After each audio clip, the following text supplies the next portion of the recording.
Assalamualaikum warahmatullahi wabarakatuh. Apa kabar anak-anak Abi semuanya?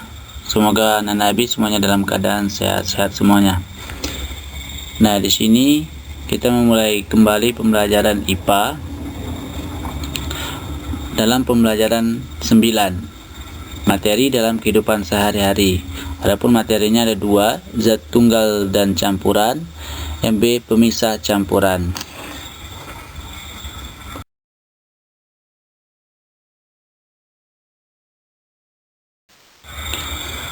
Abi lanjutkan ke pembahasan yang A, zat tunggal dan campuran. Nah, yang pertama, zat tunggal. Zat tunggal adalah zat yang tersusun atas satu jenis materi. Contohnya air, garam, gula, logam, besi, kawat, tembaga, dan emas 24 karat. Zat tunggal dibedakan menjadi unsur dan senyawa.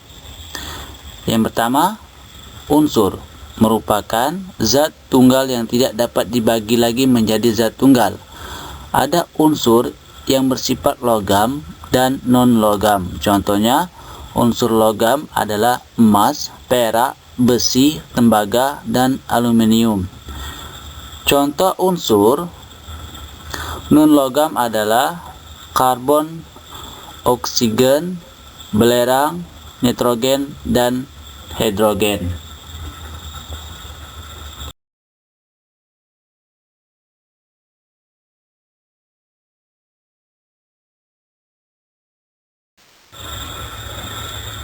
Yang kedua, senyawa.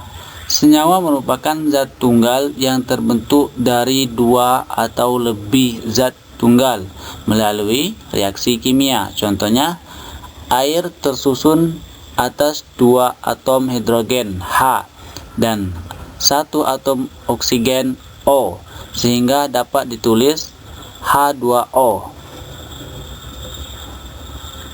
Nah, itu tadi tentang zat tunggal. Sekarang yang selanjutnya, campuran. Apa itu campuran?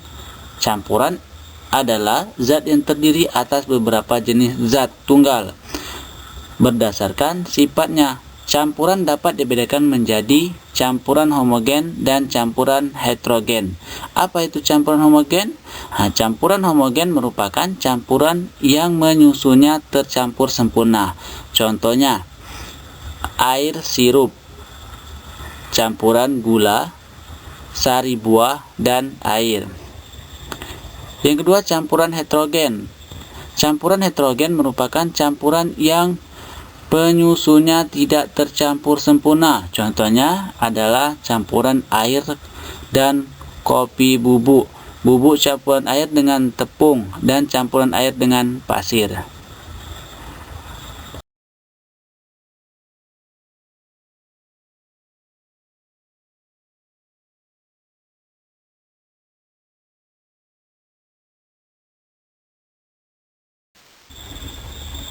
Materi selanjutnya, B, pemisah campuran. Terdiri dari 12. Yang pertama, penyaringan atau filtrasi. Apa itu filtrasi? Filtrasi adalah cara pemisahan zat padat dari cairan melalui saringan atau filter yang berpori. Contohnya, pemisahan pasir dari air dengan menggunakan corong yang dilengkapi kertas saringan. Prinsip pemisahan campuran dengan filtrasi dapat diterapkan dalam penjernihan air di rumah. Yang kedua, kristalisasi. Kristalisasi adalah cara memperoleh zat padat yang larut dalam cairan. Ada dua kristalisasi, yaitu cara penguapan dan cara pendinginan. Cara penguapan, cairan dipanaskan sehingga diperoleh kristal padat. Cara pendingin, jika suatu larut didinginkan, larutan zat berkurang sehingga muncul sebagai kristal. Yang ketiga, distilasi. Distilasi adalah cara memperoleh cairan yang dikotori zat terlarut atau tercampur dengan cairan lain yang titik didihnya berbeda. Yang keempat, sublimasi. Proses pemisahan campuran suatu komponen zat padat yang dipisahkan dapat langsung diubah menjadi gas tanpa melalui bentuk cair.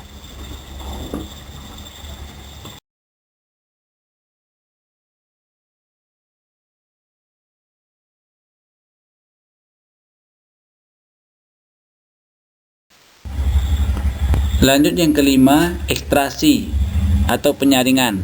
Ekstraksi adalah cara pemisahan suatu zat dari campurannya dengan melarutkan zat itu pada pelarutnya yang sesuai. Yang keenam, adsorpsi adalah penarikan suatu zat terhadap zat lain secara kuat sehingga menempel pada permukaan. Yang ketujuh, kromatografi adalah cara pemisahan berdasarkan perbedaan kecepatan zat-zat terlarut yang bergerak bersama-sama dengan pelarutnya pada permukaan suatu benda penyerap. 8.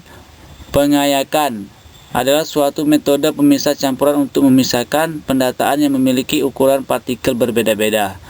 Yang kesembilan, dekantir atau dekantasi adalah pemisahan campuran yang penyusunnya terdiri dari padatan dan cairan dengan cara menuangkan cairan ke wadah lain secara berhati-hati agar pendapat terpisah dari cairan.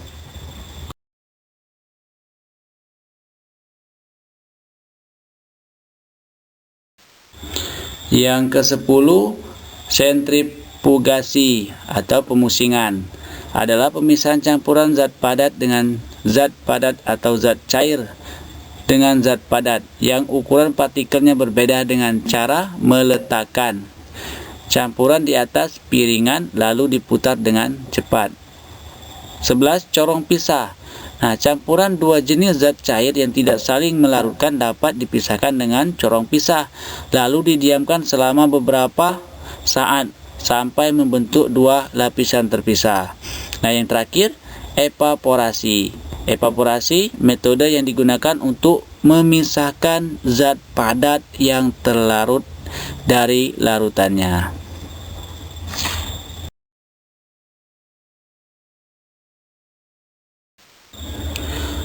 Baiklah, itulah tadi penjelasan dari Abi. Semoga anak Nabi bisa memahami apa yang Abi jelaskan.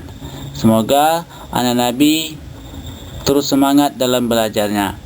Nah, untuk tugasnya, kerjakan uji kompetensi halaman 214 sampai 216, bagian A, B, dan C. Abi akhiri, wassalamualaikum warahmatullahi wabarakatuh.